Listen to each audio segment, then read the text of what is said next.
You're listening to Last Word Radio, where you get the last word.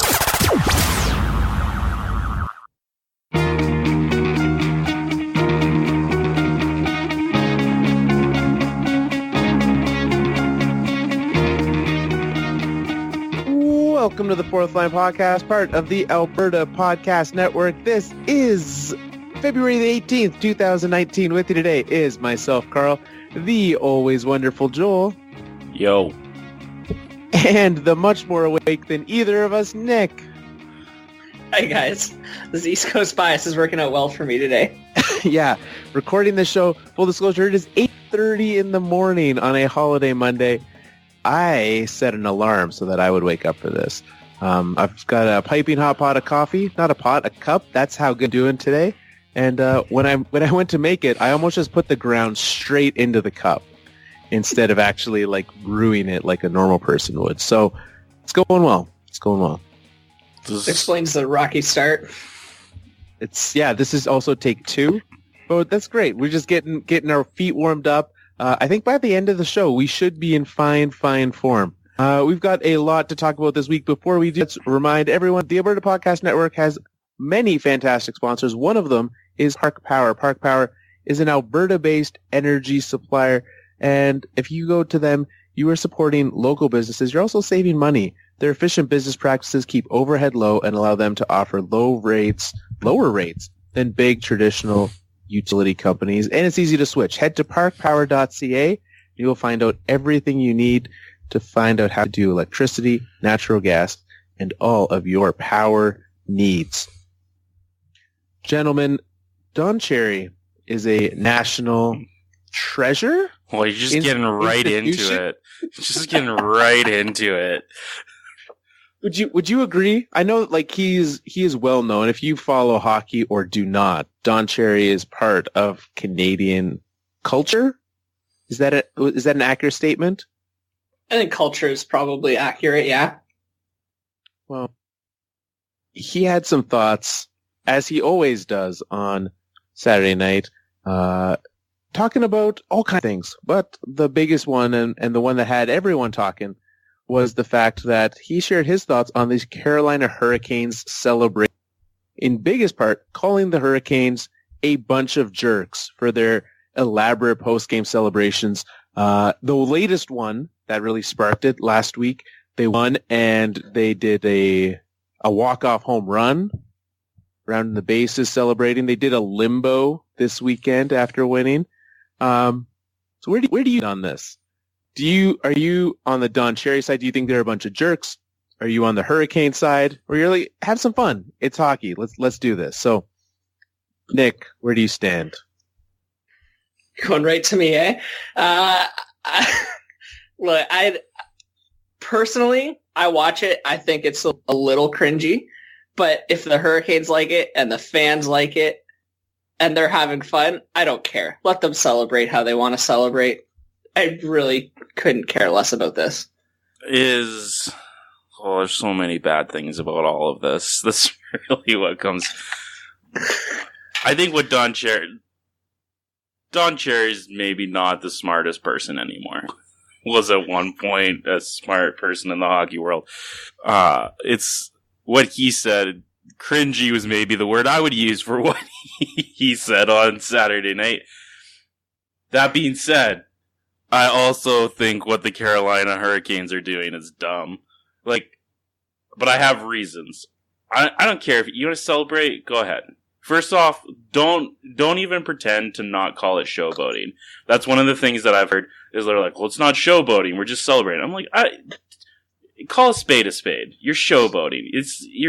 You're literally being after hitting a home run. This is what showboating is. So I hate it. I hate it because they're trying to make it that it's not something that it is. It's like, yeah, you want to rub it in the opponent's face that you won? Go ahead and do it. Second of all, wait, okay. I guess if you have a multiple point thing, I want to dive in on. Oh no! Agree with number one. So, point number one, you said that's not showboating. Like, my issue then. So yes, you're celebrating. You're only doing it at home, so you're not like doing it against the other fans. You're doing it against the other team, most certainly. But where do we draw that line? Like, what is and isn't showboating then? Because if you're a certain, I don't know, let's say 34 hockey player who scores some goals for a team in Toronto, and you score a goal and you skate down the other team's bench and you flip your wrist down like this and high five everyone. How is that any different? You're doing it at home. You do it on the road. You do it in front of the other team. You celebrate for an amount of time, and you do it because that other team was worse than you, right? Sure. You're showing them that you're worse. I think you're going at where are we drawing this line of like what is and isn't showboating? Because if we're saying, okay, you can't celebrate because it's showboating, or you can celebrate, but we're going to tell you it's showboating, where does that line get drawn? You came in real strong, and I have no idea because it's all showboating. I'm not saying it's none of that's showboating. I'm saying don't say it's not. That's all I'm saying. So when you celebrate after a goal, it's showboating. Of course it is. Just don't say that it's not. That's what I'm saying. Okay. I just want to make sure we're on the same page. I don't know what page you're on because you are like fired up about this. Well, right now we're on the same page, so we're fine. Are we, Carl? Are we? Okay, so what was your second point? Is that they got mad when Elias Lindholm did it at home or like against them. You can't have it both ways. You either fine with it if other teams do it to you, or you don't do it yourself. There's zero argument against that. You can't be upset if someone else does it to you and you lose. Yeah, I would agree that you shouldn't be that upset. I think that you can have a right to be upset. You have every right to do that. You're wrong, but you can have that right. That's fine. I think it's different if you have it done like against you at home, right? Because like they do it, they wait until the other team's off the ice. It's not like they're doing it with them standing there. Celebrate like they just won the Stanley Cup and they go celebrate in their crease and then go do handshakes afterwards. Like they wait till they're gone. They're not even on the ice when they're doing it. So like they're not rubbing the face in anyone. If you want to stand there and watch it, you can. Okay, that's not true. They're totally rubbing your face in it. Whether you can say that. Like, that's the thing. That's how they're spinning this. You can say anything and try and make it sound, it's not showboating. No, it is showboating because you say it's not showboating. And just because you say we're not rubbing our face, like the other team's face in this, you are. It's just own it. But their face isn't even there. They're like, there. You can't rub someone's face if they're not there. Are they not in the building? Did they not just lose? They are there. They don't see it. You can hear the fans cheering. I think it's more of a like celebrating your own win together instead of like, suck it, other team, we got you. Which is like, and like it's just sad that they have to do that. This is my favorite part about all of this. So last night, Eddie Luck goes on the Twitters and says, hey, they're having fun. Why are people complaining? Like, they win a game. What more could you want? That's literally says, what more could you want? My thoughts initially, make the playoffs. How about that? How about making the playoffs? I would be like this team hasn't won the playoffs, or like hasn't made the playoffs in like what, 8 years? I don't know. It's been a long time. Make the playoffs. Maybe then you can celebrate. I'm like you, Nick. You want to do it, fine. But like you guys look like you look like you're playing a little league to me. But if you enjoy it, go ahead. If that's what I would be so upset as a Leafs fan if my team was doing that while they're not in the playoffs. I'd be like, you guys are having fun, and yet you can't even be a playoff team. Get your act together. See, I think my biggest thing is they need to do it because they're not a playoff team. Because a bigger part of this whole thing is the fact that the Carolina Hurricanes can barely get anyone to show up to games. And so a big part to me of doing this is the fact of what it brings in for the fans, right? You're having fans are, the home fans, the ones who you're doing it for, enjoy it. They get excited. They're part of it. For me, that's a big big factor in what you're doing. So the fact that they're, if they were winning every game and they were in the playoffs, you wouldn't have to do this. So does hockey work in Carolina then? I mean, it's repeatedly one of the 4 bottom teams in attendance. So no, it like literally it doesn't work because you can't, like, you have to have a gimmick to make hockey work. So yeah, but it's gimmicks in Vegas that makes hockey work, and it does well there. I mean, good sample size. Yeah, but it's double the sample size you use. Yeah, but you literally just said it would be totally different if they were making the playoffs. Vegas has literally not ever missed the playoffs. See if the gimmicks work in 10 years when they missed the playoffs 6 years in a row. You just like your point. You just made the point for me. I think we talk a lot about how like straight-laced hockey is and how conservative it is, and we always want the players to show more personality, and like as soon as stuff like this happens, everyone gets up in arms about it. And like, I don't know, what's wrong with the gimmick? Who cares? If it's bringing fans to the games and when they win, they celebrate, what's wrong with that? I don't think there's anything wrong with it. I just wouldn't want it. I would like it more if they were a playoff team. Like I said, like I would be annoyed as a hockey fan if my team was consistently missing the playoffs, and they're like, and then just to me, this looks like, you know what? We don't even care anymore. Like we're just happy that we win a game. That's what it looks like. Is they're just happy that they won a game. But what's wrong with being happy you won a game? That's a good thing. Not if you're not making the playoffs. It's pointless if you don't make the playoffs, right? That's my thinking. Is like the Carolina Hurricanes have won 5 of their last 6 games. They keep this pace up. They're 1 point back of the playoffs right now. If they're in a playoff spot, are you less upset at them for doing it? Yeah, I would be. I still would like. Do you cheer for your team to miss the playoffs, or do you want your team to make the playoffs and win a Stanley Cup? That's what I want, and I'd be annoyed if my team was happy and content with being a non-playoff team. Yeah, but your team should be happy every time that they win. Like, sure, they're going to lose some games, but if you celebrate your wins, when the Leafs were terrible, did you celebrate the wins? No, I barely watched. Well, you're like every other hockey fan in Carolina then. So when they lose, you barely watch. I'm not, though, because I don't like the gimmick.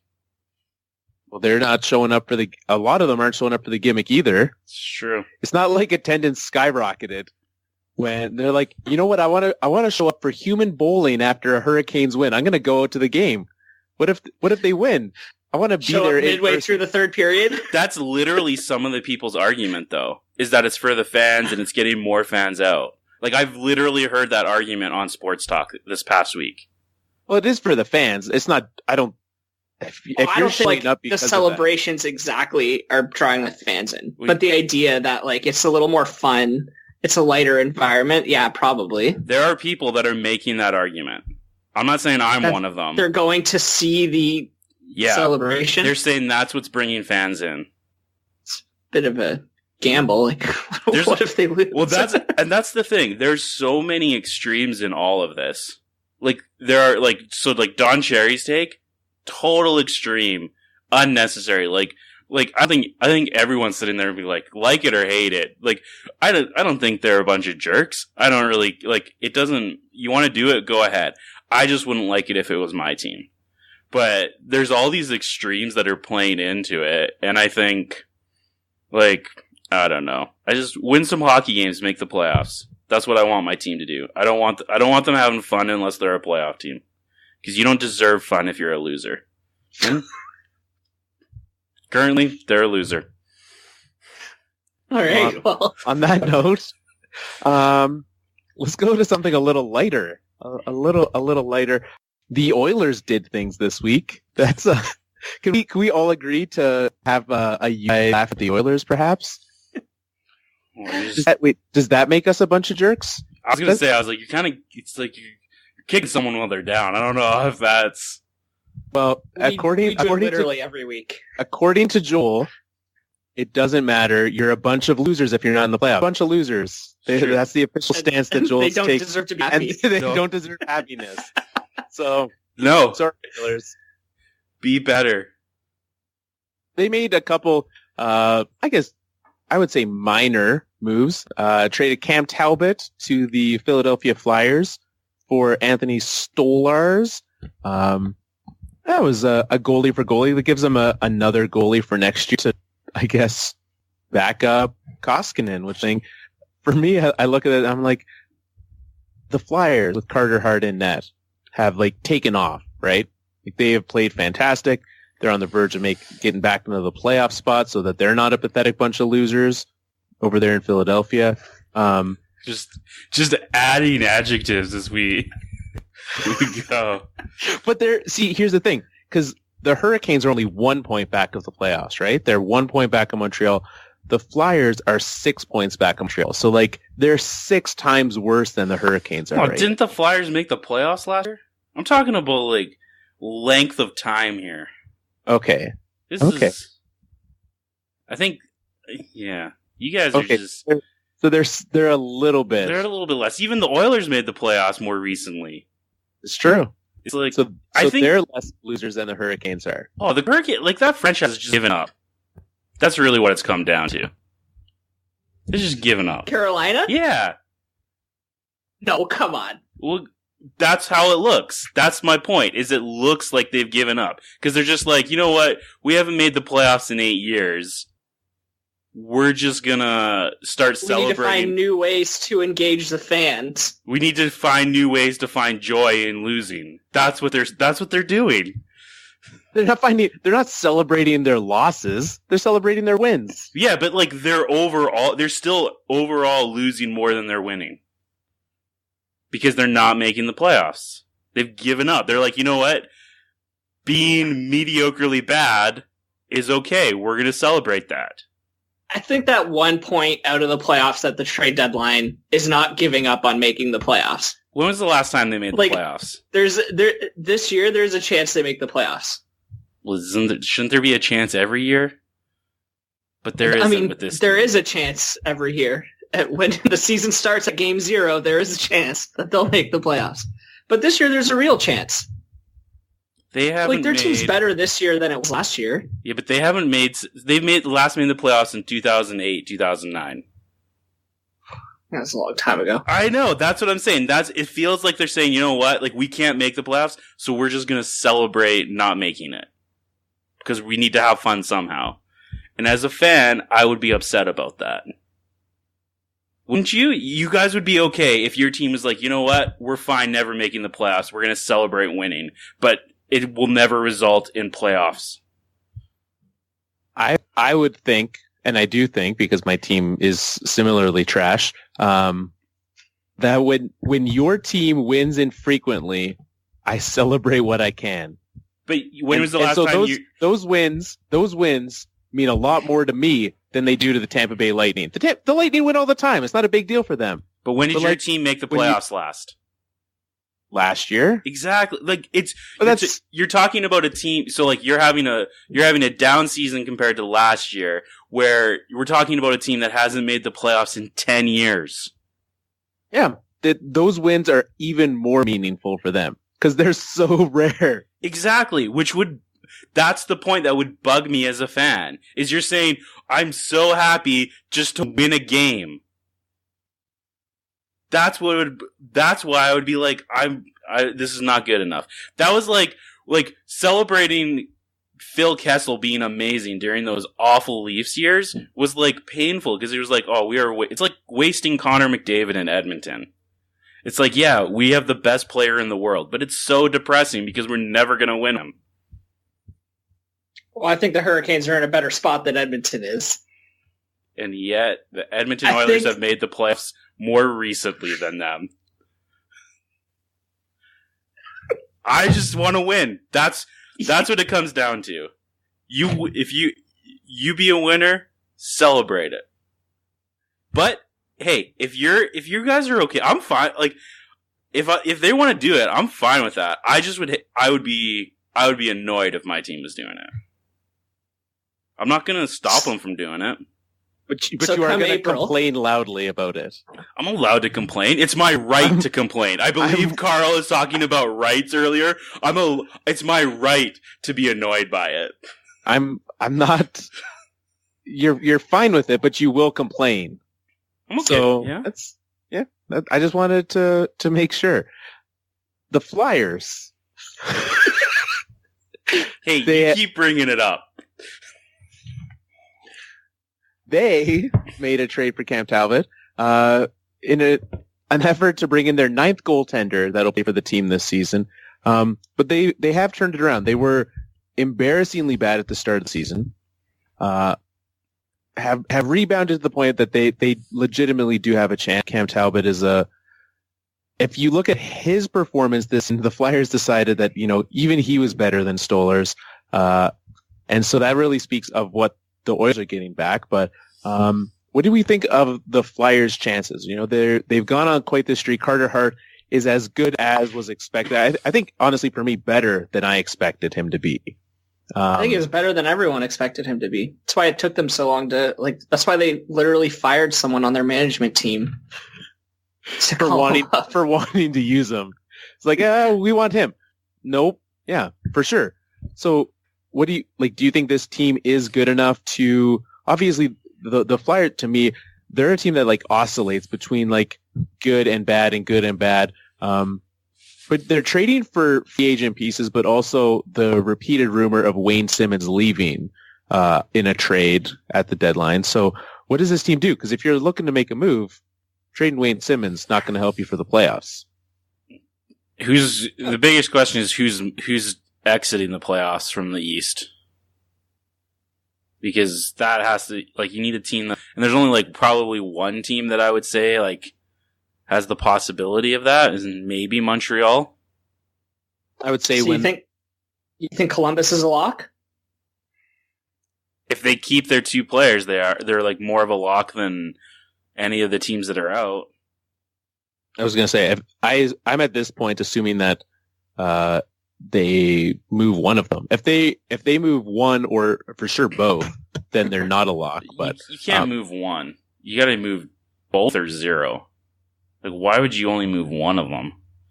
Well, because I think if you move one, you try to move the other one and then find out what you get. But yeah, I would say I don't think Columbus is a lock. They're only 6 points. They're tied with Montreal and Pittsburgh for that lot. I would for sure think that Montreal and Columbus to me are the 2 teams most bubbly, and of teams that can bump them. I don't think the Sabres can. They played like trash. They've been the worst team in the Eastern Conference in 2019. Hurricanes are winning. Flyers are winning. The Flyers have to gain. That's a lot of points to overcome 6 points. It's possible, but man, that's hard at this point in the season. 6 points, but they play, even though they're in a different division than Montreal, they still play Montreal twice. They play once this week. Then they play coming up March 19th. So they play Montreal twice. Columbus in that division, they'll be playing them once. So they have games against them. They also get to play the Senators a few times. They have a pretty good schedule coming up here. So I don't know. I for sure think. See, Joel doesn't think the Flyers have enough. Nick, if you're the Flyers, what are you doing? Are you making moves for pieces? Are you moving them out? What do you do? I'm probably trying to trade Wayne Simmons for high draft picks. I don't know, it's a big jump for them to make. And then once they get in, the playoffs are a whole other game, and Carter Hart's been hot, but he's not going to be hot forever. So yeah, I don't know. I'm probably trying to move Wayne Simmons, but that's probably it. Well, and there's not even that much that they can continue to move out, right? Their free agents list isn't that huge. No. And even if they do squeeze into the playoffs, they're not a Stanley Cup contender. They're not going far. So, and they could probably even do it without Wayne Simmons. I mean, it's not like he has been performing that well so far this season. So Yeah. I don't know. They're on a hot streak right now.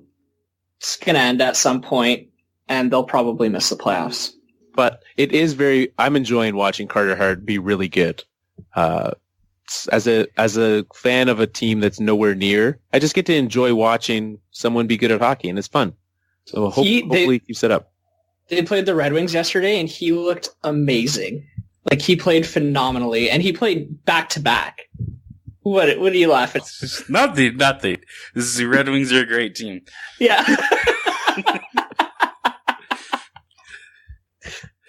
Second night of a back-to-back. He played both games in a row. I thought he looked really good. But he looks like such a baby. Do you think Talbot? I like the move in bringing, like, I'm not saying like Talbot's amazing, but I like that move as like backup to him. Yeah, I agree. Actually, like you're not asking Cam. It's like you're not acquiring Cam Talbot to be your starting goalie to push you into the playoffs. But it's like, hey, like a little bit of veteran presence, maybe can help Carter Hart a little bit. They have a history, Talbot and Hart. I think they trained together in the off season, and they're good friends. So I think that's probably I think it's a positive move. It wouldn't surprise me if they extended Talbot. Yeah, that wouldn't be much. Yeah, it would be less than it is now. The other move that the Oilers made this week, they traded Ryan Spooner for Toronto Marlies Sam Gagner. So now he's no longer a Marley. He got the call to the big club. He's up with the Oilers, and I think the fact that Sam Gagner, a season-long AHLer, hanging out with the run because family. You would know better, Rachel. That's why. I think he's like from Toronto, so rather than playing in Utica, I believe is where the Canucks farm team is. Yeah, I do not know where Utica is. Hold on, why don't you guys take a guess? I'll look it up right now. So it's in the States. Utica. Is it U.S.? That's my guess. I'm guessing. I'm almost certain. It's in New York.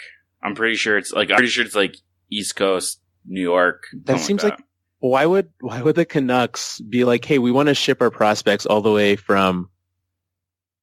I want to say Iowa. No. I don't know. I also was going to say New York, but then it just seems like a very stupid choice, but that's also a Canucksy thing to do. I'm going to go something on the West Coast. I'm going to say Oregon. It's in New York. Yeah. You know, Joel. Because that's a terrible idea for the Canucks. They should really get a new AHL team. Like almost like an Abbotsford or something like that. Like if only Abbotsford could have an AHL team, yeah. Man, New York's a huge state. I never knew that. This is geography with Nick. What else have you learned about New York, Nick? Well,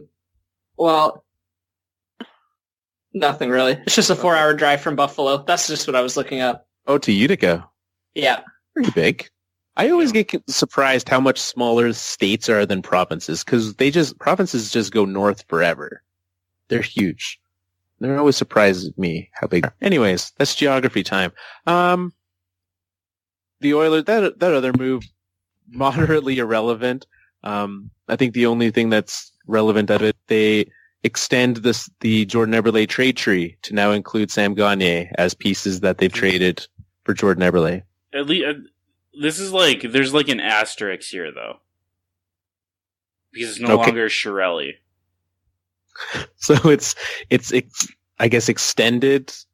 I don't think that Spooner versus Gagner matters at all. So sure, yeah. Yeah, but when you're building a resume, do you say Chiarelli has to say, I traded Jordan Eberle for Ryan Spooner? Right, that's what I turned that into. Where is it Keith Gretzky? Yep. He's I turned Ryan Spooner into Sam Gagner. He doesn't have to include the right. But as an organization, they get to include it. Yeah, it's just funny.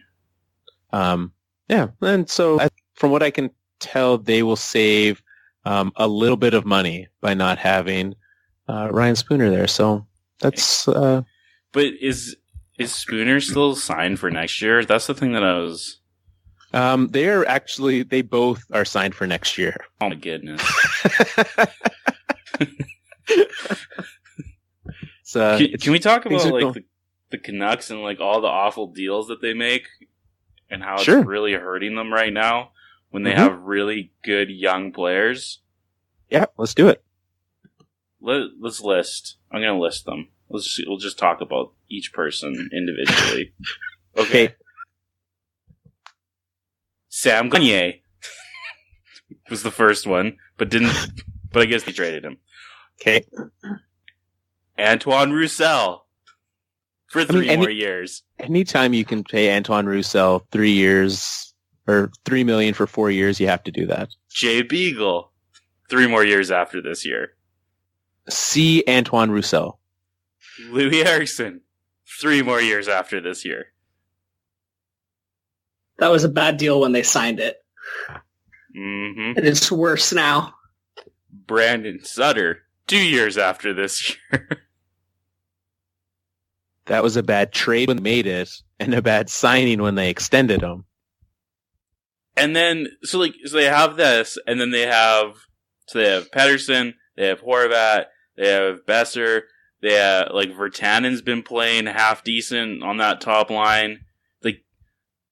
They have, and then they go and call up Luke Shen. Come on, Canucks. You have so many good players, good young players. It's just, if you play Eric Branson more than 1 minute a night, you're losing. Here's what I enjoy, because you listed off those first 3 deals, right? Louis Eriksson, 3 more years. Antoine Roussel, 3 more years. Jay Beagle, 3 more years. Roberto Luongo, 3 more years. So that $8 million cap hit you talked about a couple weeks ago, where he retires and he screws the Canucks, that's happening in the final year of the Eriksson, Roussel, Beagle line. You could have that. That is a $12 million line you could toss out there. It is. Or just toss them away. Oh my goodness. This team could be so good. Because could you imagine if you didn't have Eriksson and you don't have Eriksson and Roussel, let's say, and you have Horvat, Besser, Pettersson, and then you know what you could go and do this offseason? Hey, let's go sign Bobrovsky or Panarin and just add a really, really, really good piece to this mix of really good young players. Very true. You forgot to mention the fact that they have currently $22 million on injured reserve. That also hurts. Yeah. Between Alex Edler, Chris Tanev, the aforementioned Brandon Sutter, apparently they're paying Sven Baertschi $3.4 million. They do have a ton of cap space next year, though. Well, yeah, that'll happen when you're not paying Derek Dorsett almost $3 million. That'll clear some of that up. Well, Edler, Dorsett come off the books, but who do they got to pay? They got to pay Besser. That's the biggest one they got to pay. Yeah, that's the new one, and they can. I guess they can't sign Elias Pettersson yet, so we'll have to wait another year for that to happen, and then. No, he's going to get offer sheeted probably. Everyone gets offer sheeted. That's what we know. Only Mitch Marner. Stop it. Stop. And speaking of the Philadelphia Flyers, in a game against them this week, Evgeni Malkin was suspended for 1 game for swinging his stick at Michael Raffl. 1 game. One. Joel's already enjoying this. I was laughing because it's that guy's name. His name's actually Raffl? That's how you say it? It was Ford who got there. He got away from the linebacker. Where do you think Michael Raffl's from? That's hilarious. I'm going to go Slovakia. Nick? I'm going to say USA. I'm going to say Canada. He is from, make this easier for Austria. I was closest. There you were at least on the right continent. Closest. Let me just play a quick game of Duck Duck Goose. Okay, while Joel does that, we will be talking about Evgeni Malkin, 1 game for swinging the stick. Was that enough? Was that sufficient? What do you think? I'm just watching it right now. Okay. Oh, yeah. Yeah, he can't do that. Well, but he didn't hit the guy. So, this makes it okay, right?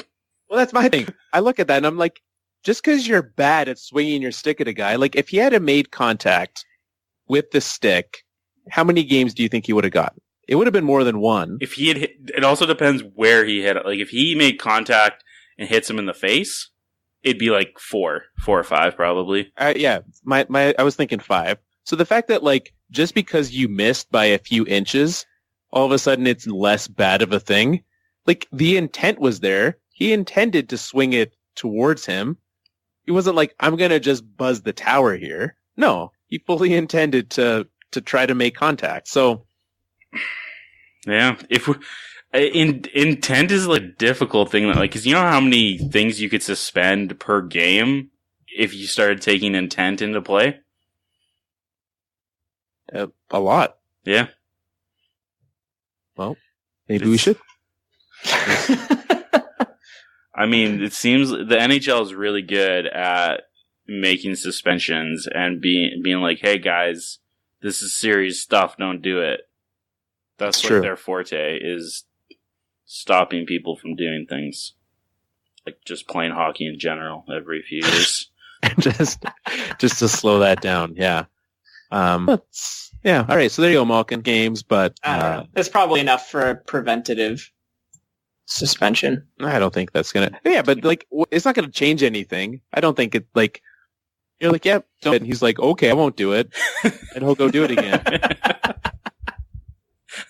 Just no. Yeah, but like that's the case with every suspension. No faith in Malkin. Just none at all in him being able to change. I haven't seen him. I guess I haven't seen him swing a stick at anyone since then. So maybe he has changed. I'll give him the benefit of the doubt until he does it again. He just sat in his corner and thought of it real hard. Right. For that one game. That one game that he got off. Yeah. Do we want to go to the elimination station? Sure. Yeah. I mean, if you recap who we've eliminated so far. I know my vote.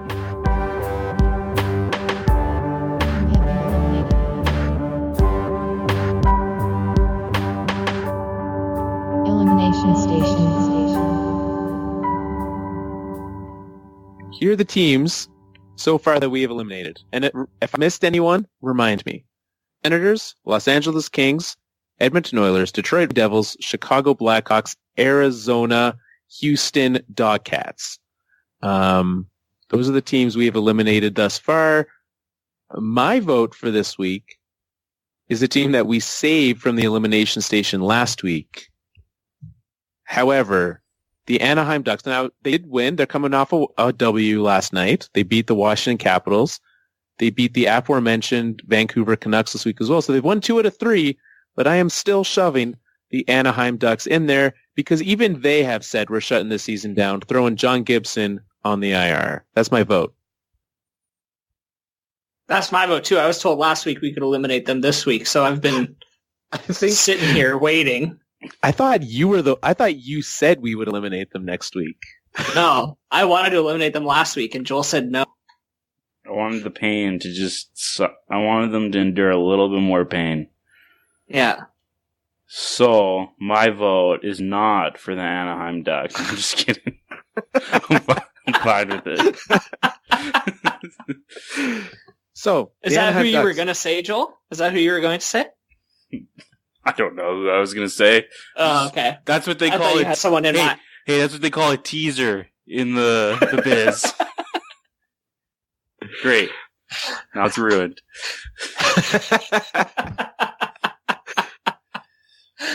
So I look at this team. This is a difficult team to figure out what to do with because they have so much money locked up in so many terrible places. So here are much like Joel listing off contracts that they have, here are contracts that are signed more than 2 years into the future. Corey Perry, 2 more years, I guess more than 1 more year in the future. Corey Perry, 2 more years, 8.6. Brian Getzlaf, 2 more years, 8.2. Ryan Kessler, 3 more years, 6.8. Adam Henrique, 5 years at 5.8. Rickard Kell, 3 at 3.8. Cam Fowler, 6 more years at 6.5. 3 at 5.2. Josh Manson, 3 at 4.1. And John Gibson, 6 at 6.4. I like that one. That's one you don't regret. Of those other deals, I would say Fowler, support that contract. Hampus Lindholm, fine with that. Josh Manson, sure. But the older guys, the veterans on this team, Getzlaf is fine. I mean, he's not worth 8.2 at this point in time, but he's still a capable player. Yeah. Corey Perry, not. Yeah. Ryan Kessler, not. I'm excited for Carl, we're coming up on like the Ryan Kessler buyout, like pretty soon. Cause like, it's gonna be real good. Cause you said it was going to be bought out the day it was signed. You were like, it'll be bought out by the end of it. But like, I don't know if you actually looked at the buyout deal, like the way, like they can't buy it out because they get hit with like a huge cap hit for a very long time. Yeah, it's not, you can't buy it out. No, they save, it's even. So they save like 2.25, but then it's 2.25 into the future as well. So not a good idea. But what do you do with this team, right? You have all these pieces. They have 3, 4. Del Zotto's a free agent after this season. Biggest one is Berg. He is a free agent after this season. So I would expect him to be moved at the dead coming up here. But no one's taking on their deals, right? Like to me, like Joel said, you're not buying them out. They're not being moved. So how do you just kind of own the fact that you now have a really good John Gibson and the rest of the team and bite the bullet, or do you try to make splashy moves? I'm uncertain. And they have like a decent amount of young good players though. Like I feel. So like they're okay. Their blue line's okay. Yeah, and I think Perry and Kessler are the ones that are really they're really hurting that team. Like I said, Getzlav's cap hit is big, but they're not a team anyways. The Anaheim Ducks have the second highest cap hit in the National Hockey League. Is that? Hey Carl, who's the first? The Detroit Red Wings. That's interesting because I guess that's a shift then because haven't they been an internal cap team for years? Yeah, and then they finally decided to spend, and look where it got them. Interesting. So, but it's like I just don't think I think Perry and Kessler's hurting them. I don't know if there's anyone else on this roster that is really bad. So I think you kind of just wait out Perry. You just bite the bullet for 2 more seasons. But what else are you going to do? He's not going anywhere. He doesn't have a Marian Hossa contract, so he's getting paid. I thought you were going to say allergy. So no, I was just saying he can't retire and his salary he gets paid 8 and then 7 the next 2 years. He's not walking away from that. No, and he's 33, right? He's not bad enough that he would retire even. So I just think you just kind of wait it out. I think you try. I don't know.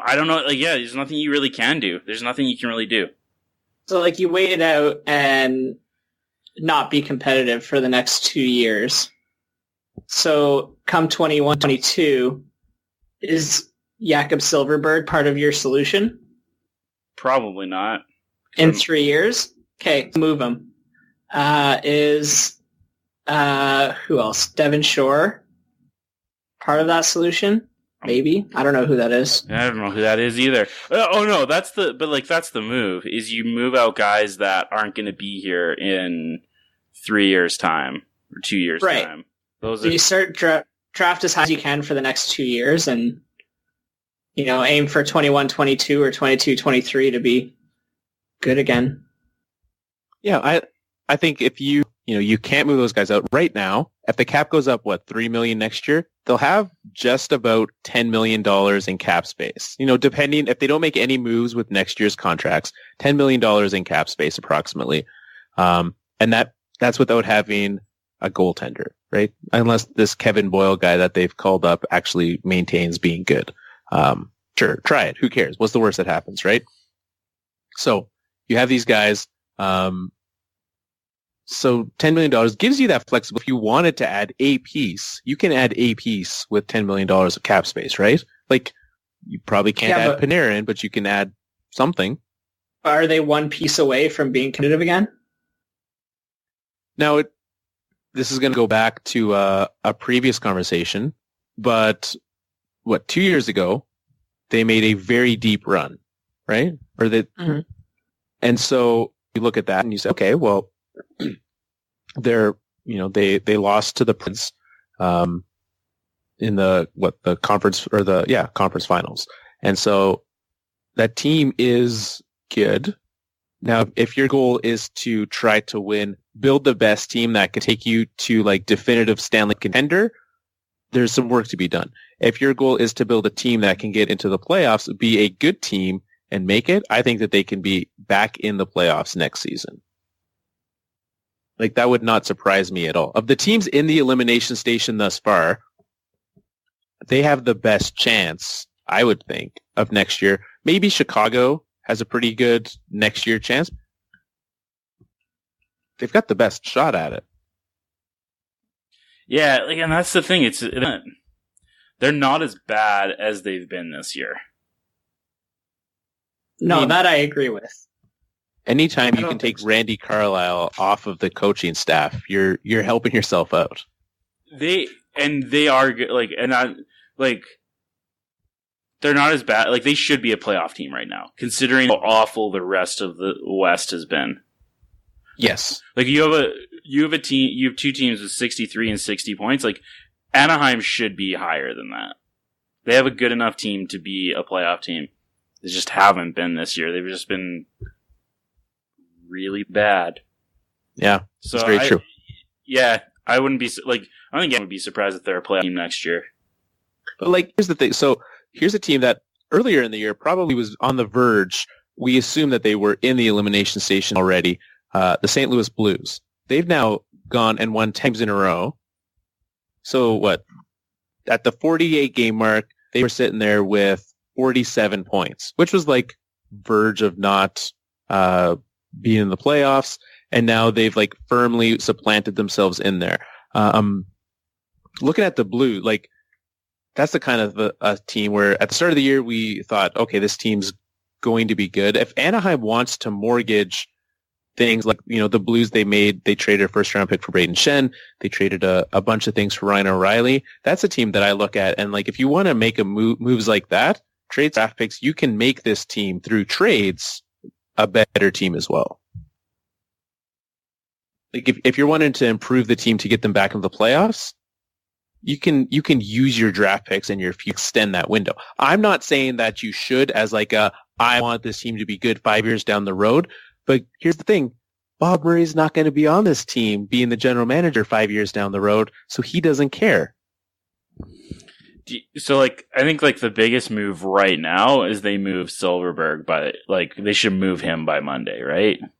Yeah, when we're sitting here next Monday, he should be not on this team. And he probably will be.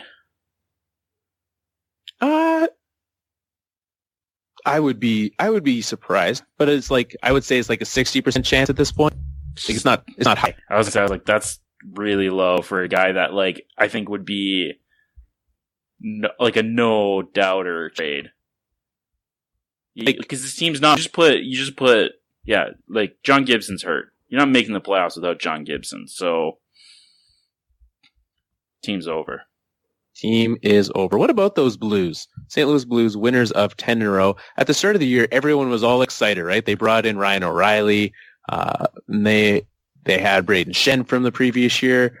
And all of a sudden, they stopped playing good hockey and were struggling. 10 in a row. You know, we saw the Sabres win, did they win 11 by the end of their streak earlier this season? And now the Blues. So we've seen you can have a streak like that and still afterwards. Do we think that this is the Blues team we were expecting, or at the start of the year? Because it's quite the dichotomy between the two. I don't think any team is a 10-win streak. Like, I don't think they're a 10-win streak team. They're not going to just never lose again. I think they're better than they are. This is closer to what I thought they would be, though. But they will lose again. I think this is the Tarasenko everyone expected to see. Probably better than what everyone see. I think they're riding off him getting some good bounces. Like, he's shooting at 25% or something. And they're riding off, speaking of Carter Hart, another young goalie, had like 4 shutouts in however many games he's played. Well, I was going to say, the last 3 games for the Blues have been shutouts, which is unheard of, right? And especially when you have a guy in Jordan Binnington, who's, you say young guy, he's 25 years old. Like, this is his first It's young chance. for a goalie, though. But, like, he's 25. His first season, he's appeared once. Before this year, he had 13 minutes of NHL ice time. To me, this is a flash in the pan. Like, I would, as the Blues, sure, be very excited. Ride him as far as you can. But I do not expect him to be actually good. He's played well. I'm not taking that away from him. But the fact that there was nothing before this kind of says, like, well, which are you? Are you the 16-game sample size we have right now? Or are you the years before when no one expects you to be anything? Yeah. I mean, they're riding a hot goalie. And their best player is playing better than he should be.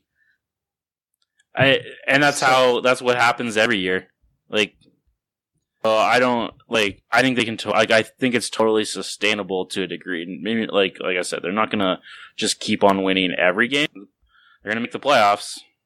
And they'll probably get scored on eventually again. Yeah. Jordan Binnington will probably not stop every puck from here on out.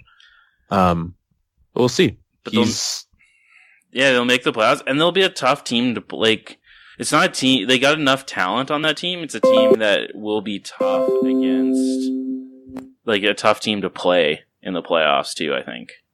Well, and right now they're slotted up against Nashville. So that'll be a very competitive series and an interesting one to watch for sure.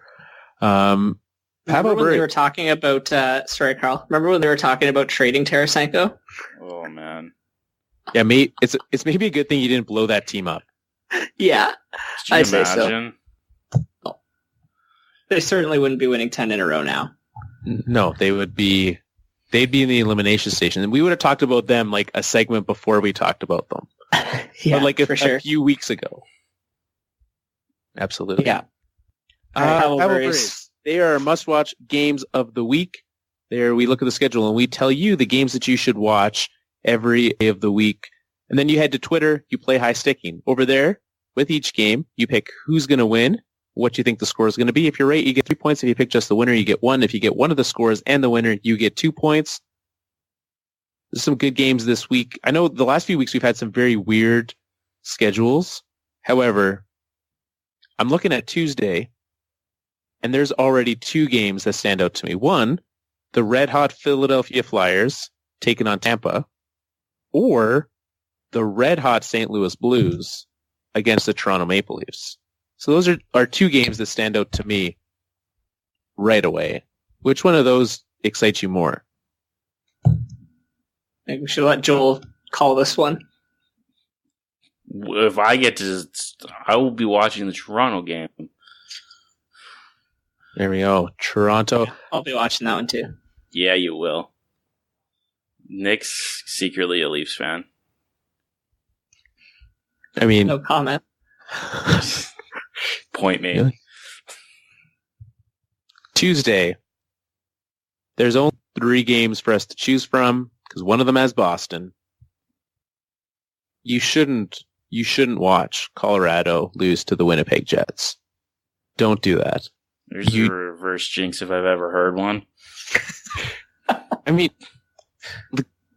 I don't know if you've seen any Colorado games recently. They're terrible. They're straight garbage. They're going to the Elimination Station next week. No. I will fight vehemently for it. I know it's the trade deadline, and there is a lot of content we're going to be talking about next week. Buckle up. Half the show is going to be me making the pitch for the Avalanche in the Elimination Station. Going to be all right. I'm ready for it. Islanders Flames. Yeah, that's the game. Yeah. Islanders Flames. All right. Thursday, Nick, you get the say on this one. Thursday, San Jose, Pittsburgh. That sounds good to me. That'll be a good game. Joel, what are you thinking? Do you guys want to watch a tire fire, or do you want to watch a good game? There's a lot of tire fires on there. Let's watch a good game. Winnipeg, Vegas is probably the game. Winnipeg, Vegas is the game. There's Detroit, there's Colorado, and No. Ottawa are all playing that night. Saturday, we've got your usual slate of early games. And this is when we have two good rivalries in the night. Montreal, Toronto, Philadelphia, and Pittsburgh. Those are the 2 games that we're looking at. I personally would rather watch Philadelphia, Pittsburgh, because that means I don't have to watch Don Cherry during the intermission. Who does anyone still watch it? I never watch Coach's Corner. No? Never. So you leave. That's a good time to get up and leave. Yeah. You get snacks? You do anything but watch Coach's Corner. Well, there we go. Yeah. I'm okay with Pittsburgh, Philly. I mean, if you like watching boring games, it's fine. It's cool. Sunday. We'll let Joel decide what's the exciting game. Carl keeps giving me days where there's one option. There's not even an option. Fine. That's why I gave you that day. There is no option on Sunday. Which playoff team do you want to see play against a non-playoff team on Sunday, Joel? I don't. Do you defer? I don't even know. Let's watch Knicks Red Wings. That's the game. That's the game we're watching. What? Yeah. The Red Wings are making it. No, they're not. Because I want to see Nick Jensen. Because I want to see if he's going to be a Leaf come Monday. Probably not. But is he a Red Wing come Monday? Yeah, probably. That's a weird thing to keep when you could get a 3rd or 4th round pick for him. Agreed, Joel. Agreed. As he goes into unrestricted free agency. But hey, what do I know? Very true. Well, then Monday, there's going to be a lot happening. We won't have a game on Monday because we will be very busy with the trade deadline. So you'll be busy looking at that. You won't be busy making your high-staking picks and watching that. What you do is you should watch for that. There's 6 games on Monday, which seems like a lot for a deadline day. Yeah, they should not play games on deadline day. No. But that's the choice that they've made, and so we will have 6 games on Monday. But we'll be back next week for what will be the second last week before Joel leaves us. Yeah, we'll be here to go through all of the trades. Not all the trades. There's going to be a lot of trades we're not going to talk about. Next week's version of Sam Gagner for Ryan Spooner will not be discussed on this show. No, it was barely discussed this week. I mean, what it led to was us talking about getting a chance to laugh at a different team, the Canucks. Sure. So the Alberta Podcast Network is the best place to go if you're looking for podcasts, especially if you are looking for podcasts from Alberta. Every podcast on that network is from Alberta. And there are tons of fantastic ones. If you go to albertapodcastnetwork.com, you can find all of the categories. Ones that I find very interesting are the storytelling podcasts. So if you head there are tons of them. One that I want to highlight is the Bothy Storytelling Podcast. And that is a Scottish storytelling podcast from Callum Lycan. Very entertaining, very engaging, and you should definitely check that out. Head on over to bothystorytelling.libsyn.com for more information about that show. We'll be back next week. You can head to our Twitter at Fourth Line Podcast, where you can play high sticking. You can do all the things that you want to do. The fourthlinepodcast.com. We're actually, speaking of the Red Wings, Mike Laybourne this week broke down what's going to happen with every pending unrestricted free agent.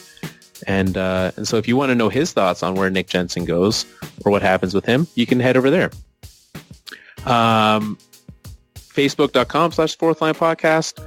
And we will be back next week with the trade deadline spectacular. Until then, Boom City.